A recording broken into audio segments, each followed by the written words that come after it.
Hello everyone, I'm Dr. Darsh Shah. And I'm Dr. Altamash Raja. And welcome to Medicine Redefined, a podcast where we will explore the often overlooked but necessary components of health, what we consider to be the fundamentals. We will investigate topics and practices that can give you and your patients the best chance to optimize a healthy lifestyle. It's time to move the needle forward and put the health back in healthcare. It's story time, brought to you by locumstory.com. Today we'll be reading Docs in Shocks. Some docs are overworked as work works, overworked, workers weary. Some docs are overstocked stopped as pandemic TikToks keep docs off clocks. If docs are in shock as the pandemic clock TikToks, then locums is the token to unburn the burnt out broken. So how many clock TikToks must talk until docs tick box and swaps to the spoken locum tenens token to unburn the burnt out broken? Enough ticks have talked, the time is now, and locums is how. Locum tenens tends to trend as a godsend men to burnt out ends. And if you did not understand that, that is okay, because you can go to locum tenens for more information. drpodcastnetwork.com/locum story is your final destination. Okay, enjoy this lessons learned.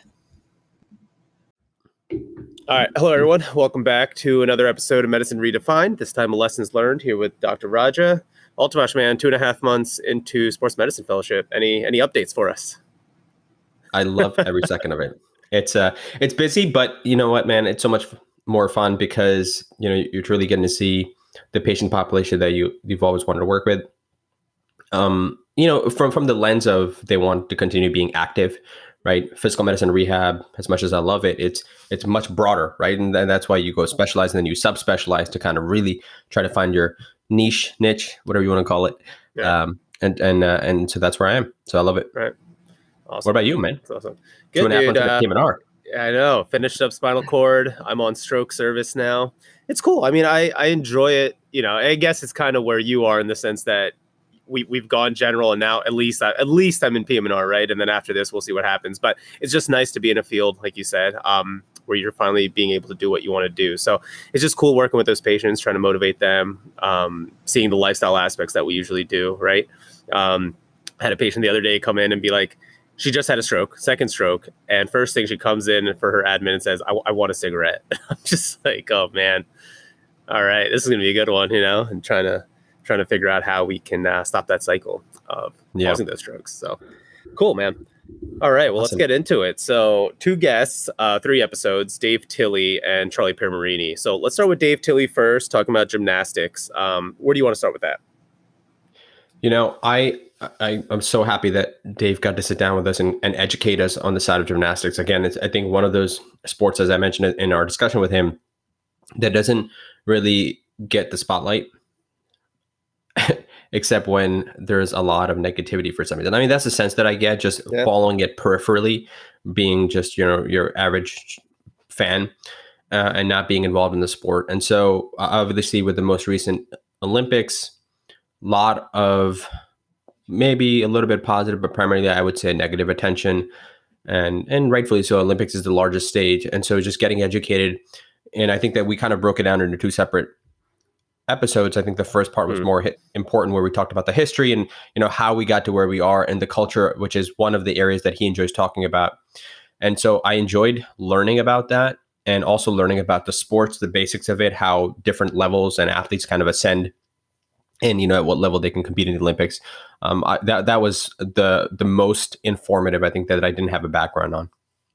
Yeah, completely agree. I think there's so much nuance to gymnastics that I didn't really understand. Like you said, as an average fan, the only time it probably really gets a spotlight is if the U.S. wins gold, and if they don't, there's going to be some sort of negativity associated with a gymnast or the team or the coach or something, right?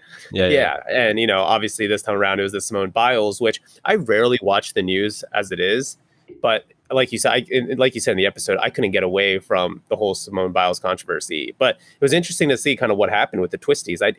Nobody really talked about the media, and it kind of just goes to show how much these players don't really get a say, right, in terms of talking to the media and really explaining the truth. And a lot of that's probably censored from the above and the gymnastics committee and et cetera, and how much of a mental toll that must play, right? And I think the biggest thing I learned from Dave was how physical and mental gymnastics is, right? Because all these Olympic sports, you're really thinking about going to the Olympics as a teenager, as an early teenager, is when you probably know if you have it or not. And then once you're 12 years old, in that puberty stage where he's saying where, emotions are changing, your physical body's changing, you need to figure out how to make adjustments.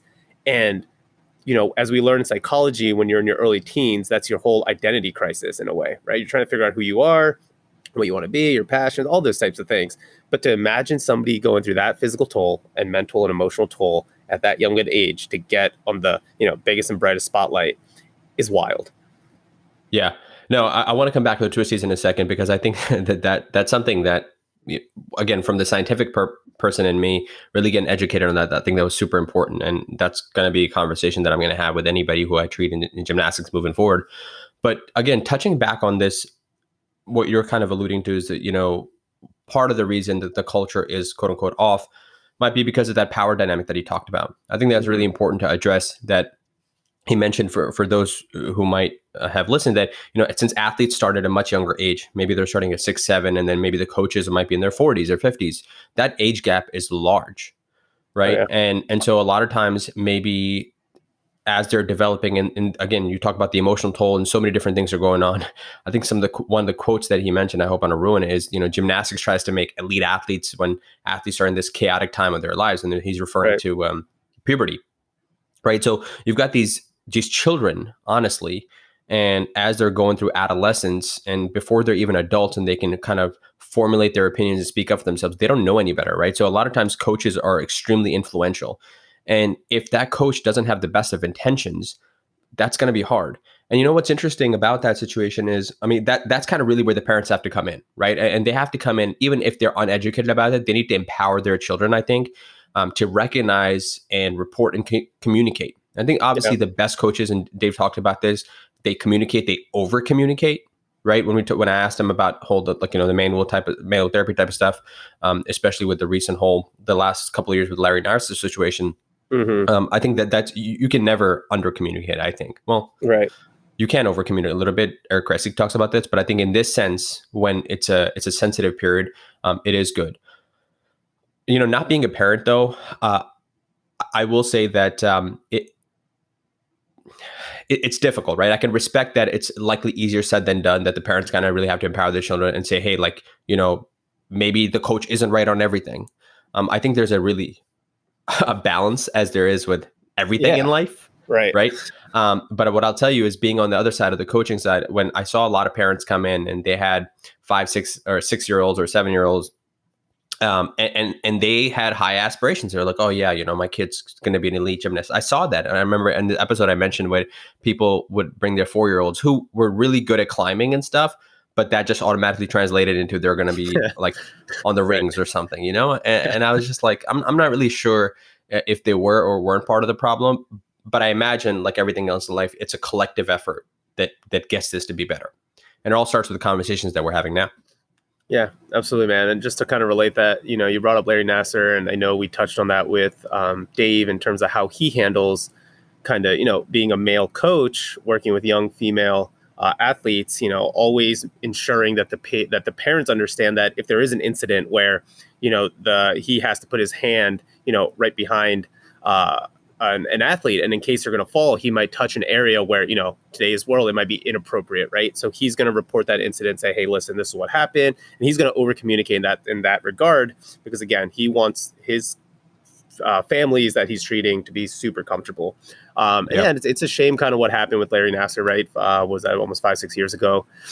When that news broke out, and kind of given osteopathic physicians, a bad name, but really all manual therapists, right? And again, this kind of goes again back to this. This is the world of orthobiologics that we live in. It's the world of quote unquote functional medicine. I mean, call it whatever you want. You and I have talked about this offline so many times. What's interesting about that situation is, again, people jumping on Simone Biles for not performing and whatnot. So what was it, 2 or 3 days ago, actually. So we're mid-September now. They actually, Simone Biles, Ali Reisman, and two of her teammates, I forget their names, they actually sat in front of the Senate and actually testified for the whole Larry Nassar situation. Oh, really? And, Wow. against USOC. And we'll link to kind of some of the stuff on that. And there's you can actually see the whole thing. It's a 4-hour long YouTube video. But it's so much pressure. I mean, what Simone Biles is now 24 years old. Ali Reisman's a little bit older, but I think some of her other teammates are younger. So when they went through this ridiculously disgusting situation, they were in their teens, and they did speak up, right? They did speak up and they talked about it. But when you do speak up and you do report and you don't feel protected. And you also mentioned kind of the pressure that you have of being an elite gymnast where the whole world is looking at you, right? So you've got that situation in the back of your head. And as I mentioned before, Simone Biles said that she wanted to continue competing because I think she's the last person left at the Olympic stage from that team who was part of victim of that abuse.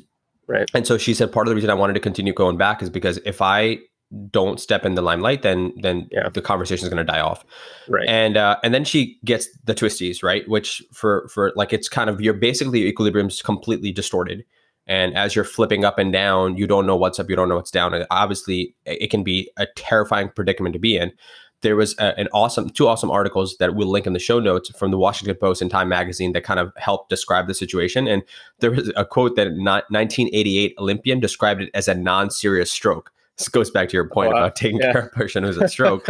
And we know what the interesting situation about this is. Simone Biles, who has this quote unquote non-serious stroke, however you want to define it, something that's clearly dangerous, comes back, I don't know, a week later and wins a silver and a bronze, right? Right. So she still wins 2 medals. So so now you're like the second and third best.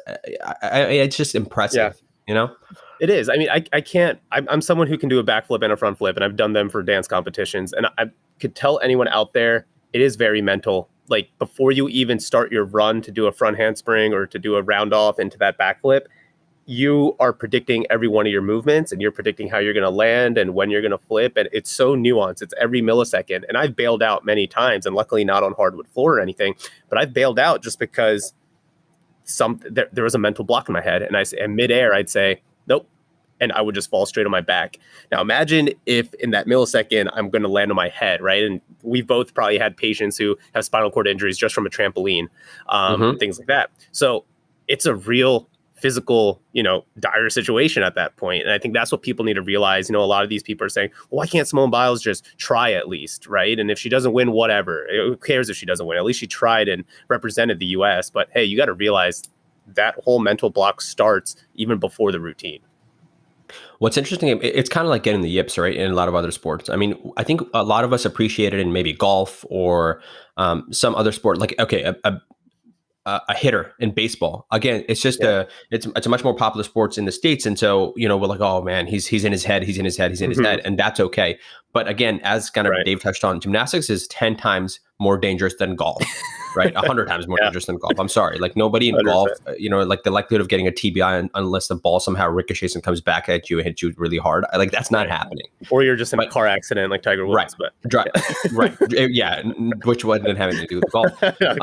But,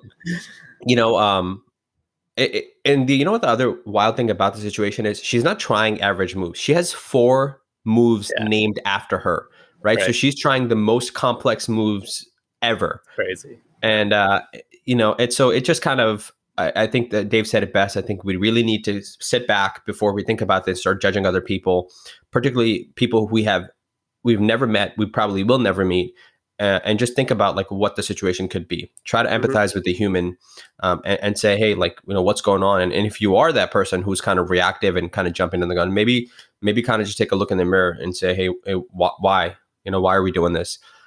Because now here's a situation where we know we had this, she had some family issues going on.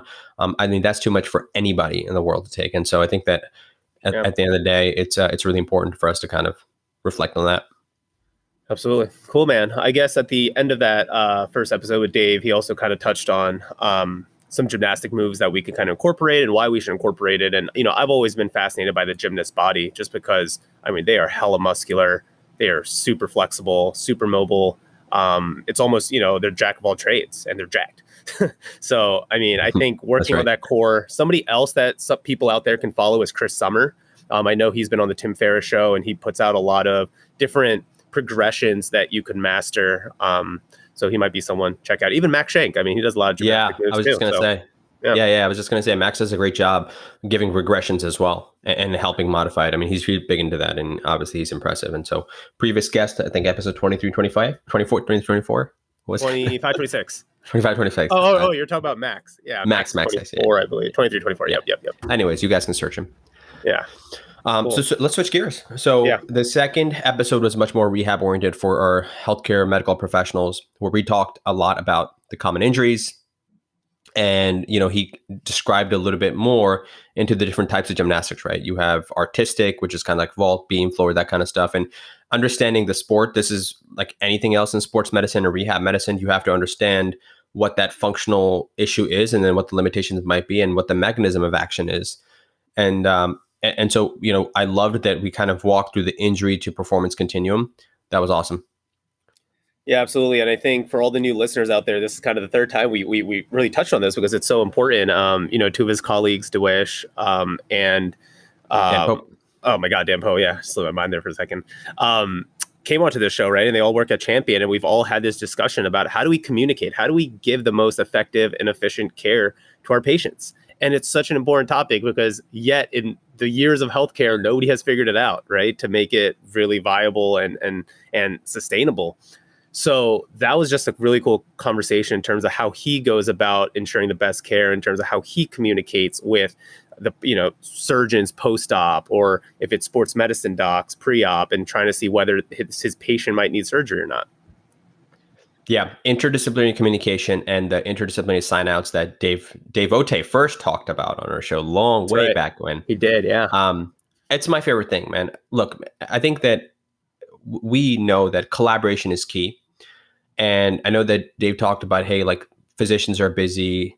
And, on that note, I will say that I recently saw an athlete, maybe a high school athlete, high level, and he's working with a strength and conditioning coach and kind of at a performance facility.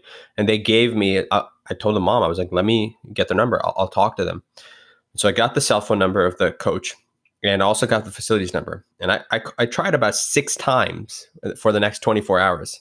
And I left messages, and I still haven't heard back yet. So to my coaches and colleagues, I'm saying if the physician is going to do that too, first of all, I really urge us to do that. And I'm sure they're busy too, but at least they can call back. I mean, I don't really know where the line is where I have to keep calling them, or it becomes borderline harassment. Yeah. Maybe they just don't want to talk to me, and that's fine too. And so, so what I'm getting at is there are limitations, right? There are limitations in the system. This, like we have things to do, but we can either sit here and complain about them, right? Which I hope that's what it doesn't sound like I'm doing that. But I'm trying to make a point that we can either do that, or we can help circumvent the barriers to help the patient. Because isn't that the main goal, right? Like, isn't it all about the patient? And whatever it's going to be me communicating with therapist communicating with the coach, or vice versa, is how do we all come together and get the best? Because I think the analogy that he used, or the metaphor that he used was, we're all looking at a giant elephant, right? And people are seeing the same problem from different vantage points. And one person's saying, oh, it's a big fluffy ear. That's what an elephant is. It's just like a blanket. Another person's like, oh, it's a fluffy tail. I don't know if elephant tails are fluffy or not. But the other thing, my thought is, we can all talk to each other and say, hey, what do you see? What do you see? What do you see? And then we can kind of, or we can either take a zoom out approach, but likely a zoom out approach is hard to do. So if we just communicate with each other, I think it'll be easier to put that puzzle together and solve the issue. So I think that's kind of where it is, man.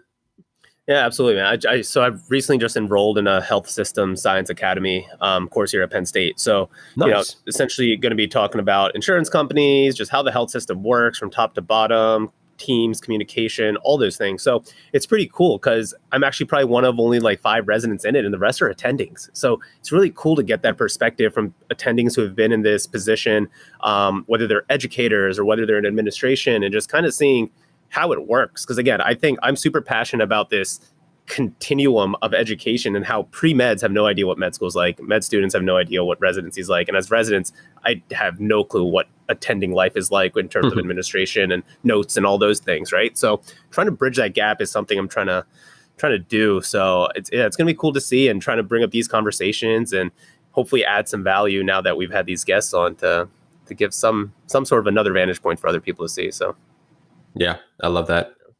That's awesome, man. You gotta let me know how that turns out. Yeah, we'll do. Absolutely. Yeah.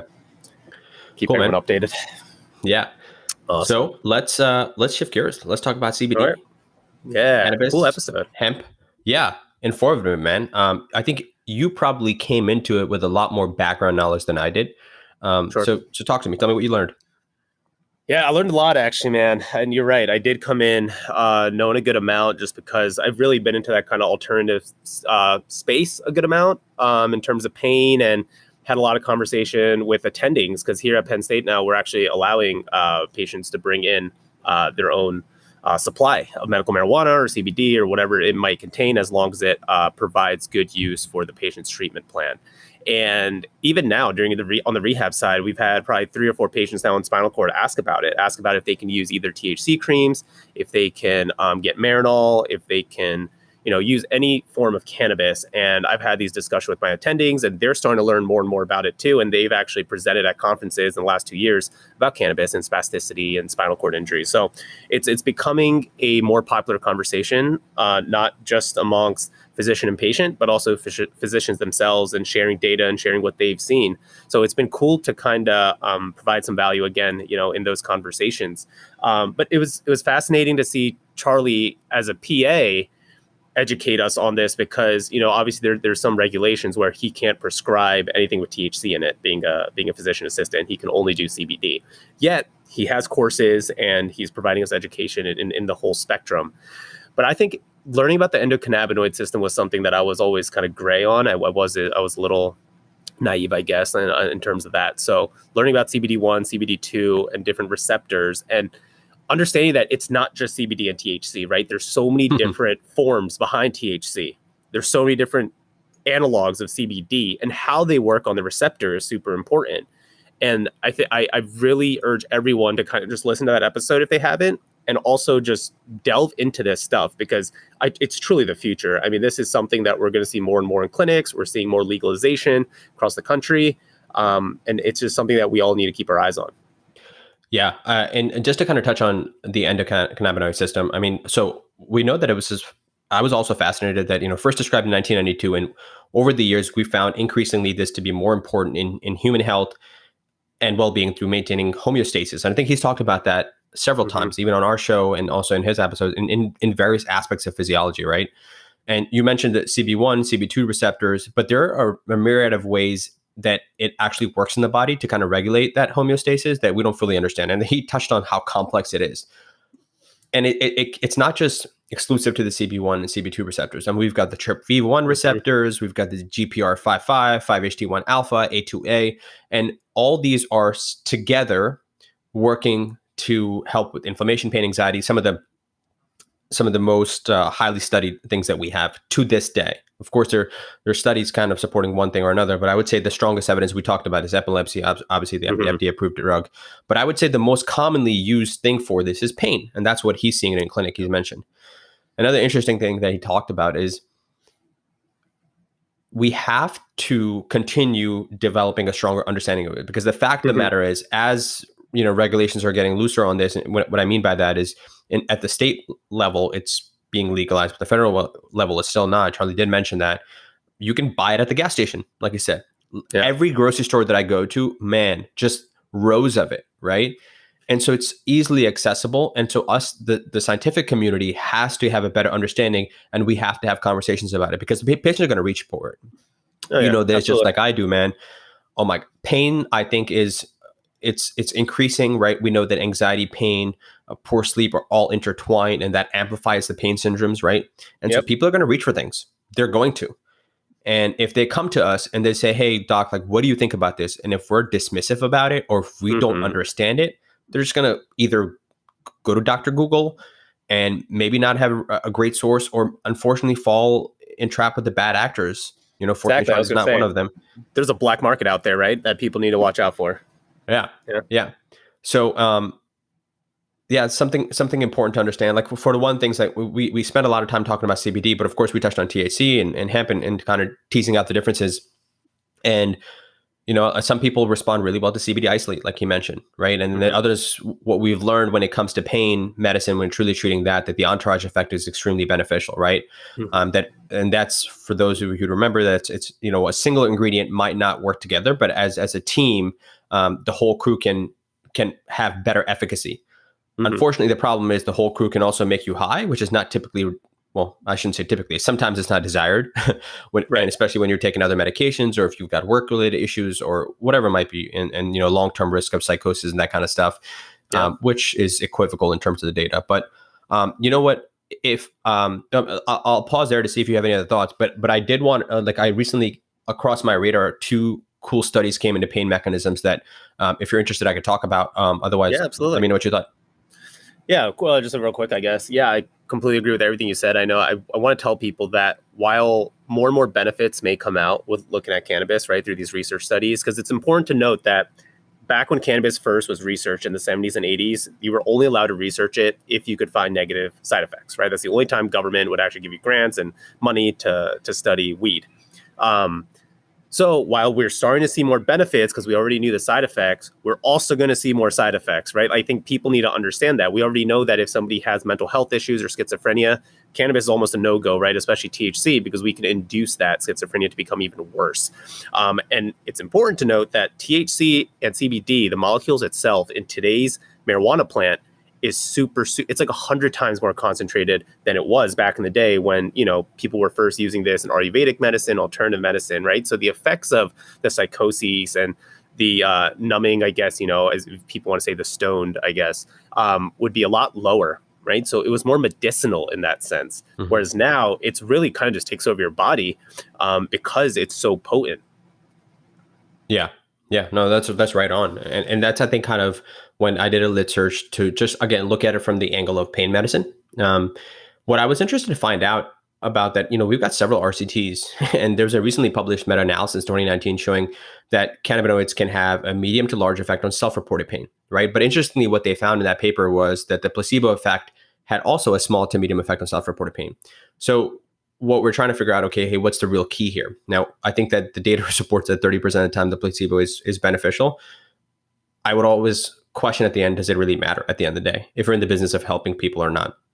Now, there's a separate discussion to be had about doing no harm. And I remember we've talked about this at length. Financial harm is one of the things, and these things are not free. They cost money. Oh, yeah. So it is, again, very complex in that nature. But we also have evidence showing that, as I mentioned, and you also mentioned, is that THC alone isn't enough, right? And THC and CBD combined seem to work better. And so it might not just be the psychoactive components that you've touched on, but then we don't really truly understand CBD's mechanism of action. And some people will argue in those previous studies that I alluded to that, hey, it might be the placebo effect. So that kind of sets the stage a bit. So this study that was published by David et al. In April of this year, actually discussing some of these and trying to tease out, hey, is it the placebo effect or is it the actual CBD that's affecting? So what they did in this paper is it was a crossover double-blind randomized controlled trial studying young, healthy adults. So they had 15 individuals without any pain medications. That was part of the exclusion criteria. And they basically gave all of the healthy adults, the intervention was to induce pain with heating pads, right? Okay. Like really high thermal heat. Yeah. I know, not just comfortable heating pads that put you in a spa. We're talking about stone massage here.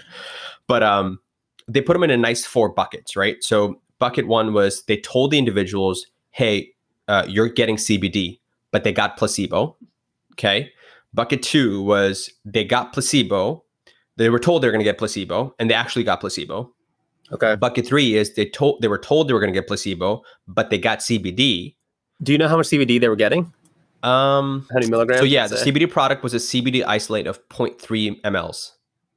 0.3 mLs. Okay. I wonder how many milligrams they were. I don't know. We could do a quick conversion, I'm sure. Yeah.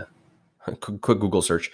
But that's what. And then they also, in the last group, was they were told CBD and they got CBD, right? So it's, again, they're trying to tease out, is it the actual medication, the pharmacological effect, or is it the anticipation that's really, and they also had like a 1 week washout when they wanted to assess the effect. So what they found was that CBD had a pharmacological effect on pain, but so did the expectation of receiving CBD, which suggests that both the actual medication and the expectation of the medication helps, which again comes back to the placebo effect. Now, it's important to note that this wasn't the first and only study to investigate similar parameters. Ultimately, I think we have yet to tease out what the pain relieving effects of CBD are. But at this point, though, like everything else, it appears that they're multifaceted, and CBD isolate at least don't tend to carry the cannabis related side effects, kind of the stone and things that people want to stay away from and are scared about.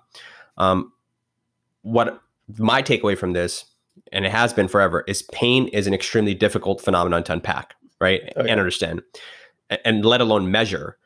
It has complex biological, physiological, sociological interactions that influence each individual's experience. And I think that's why research at the level of one study isn't good enough, and we have to continue doing it again. This comes back to the problem with research too, as well, though, is you have to isolate variables, right? It's hard. And that's why the meta-analyses and systematic reviews that look at different things are kind of helpful. I thought that was interesting because it's so, contemporary. It was published a couple of months ago. There was another paper I think that you and I talked about looking at burnout and anxiety in JAMA, published in August of 2021. And they basically, really quickly on this one, this was a randomized controlled trial for healthcare workers on the front line dealing with COVID. And they wanted to measure burnout versus just standard of care. I'm not really sure what the standard of care was, but ultimately they gave the two arms, just standard of care versus CBD and standard of care. And, people in the CBD group showed decreased scores for emotional exhaustion, anxiety.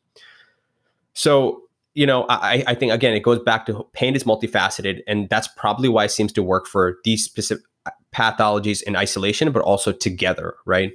I think that the evidence is moderate to strong, I would say, in terms of out there. I don't know if it's compelling enough to support taking it versus not taking it, but I think at the individual level is kind of where we have to tease it out. It's crazy you mentioned that, man. I'm reading Jay Shetty's book, Think Like a Monk, right now.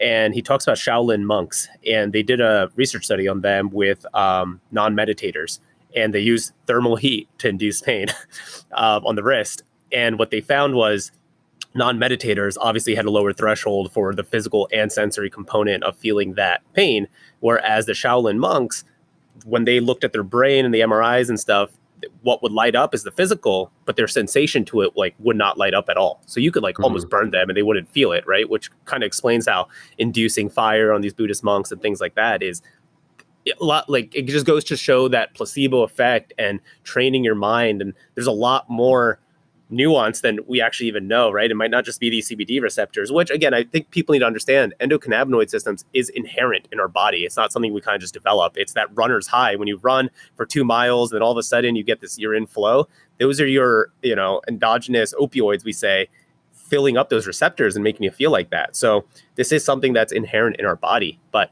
yeah, man, I don't know. It's super interesting stuff. I mean, right on, man. Again, I think that what I'd like to kind of close with is one takeaway from one of the many takeaways, but a powerful takeaway from Charlie that I got is when you asked him about what's the conversation that he has with his patients when they're coming to pain. And what I got from is that, again, because he's influenced by Dr. Shruti Patel, who's awesome. She's been a previous guest of ours. It's all about empowering the patients to take control of their lives. Pain can be so incredibly debilitating. Anxiety can be debilitating, lack of, or insomnia, and all these things. I mean, cancer can be, everything can be, right? And to every single person, whatever pathology they're struggling with, that's impairing their quality of life. We're PM&R. That's what we do. We try to improve quality of life. What we do. And so his whole mission and our mission is to empower patients to take control of their lives. And it really all starts with education. So that's what it's all about. And hopefully people continue to educate themselves and learn. That's all I got, man.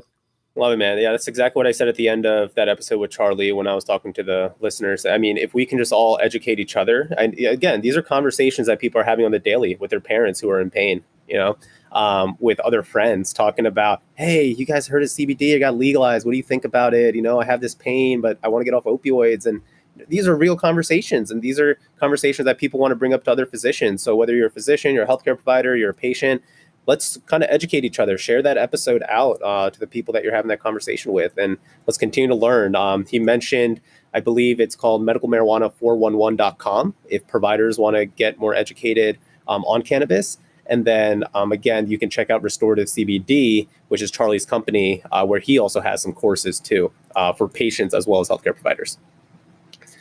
Right on. Cool. Yeah, it definitely is a medical marijuana 411. Yeah, we'll link that in social in the show notes. Excuse me, my brain haven't had coffee yet, but yeah, we'll link all that, and we will also put the studies in there that we touched on. And guys, as always, any feedback that you have for us, if you're enjoying it, let us know. Let us know what you are not enjoying and what you'd like us to improve on. If you have any recommendations for guests and stuff, we're always ears, and we want to continue making this better for you guys and make it more informative. Absolutely. All right. Sounds good. Take care, man.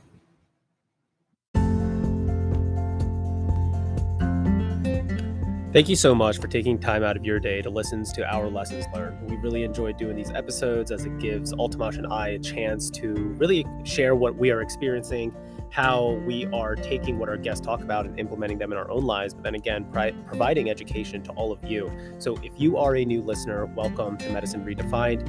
We encourage you to reach out to us for feedback. If you have any guest recommendations, you can find us on Instagram at medredefined. My personal Instagram is at dr.darsh, that's doctor spelled out. And then Altamash is at dr.altraja, but the doctor is DR in that case.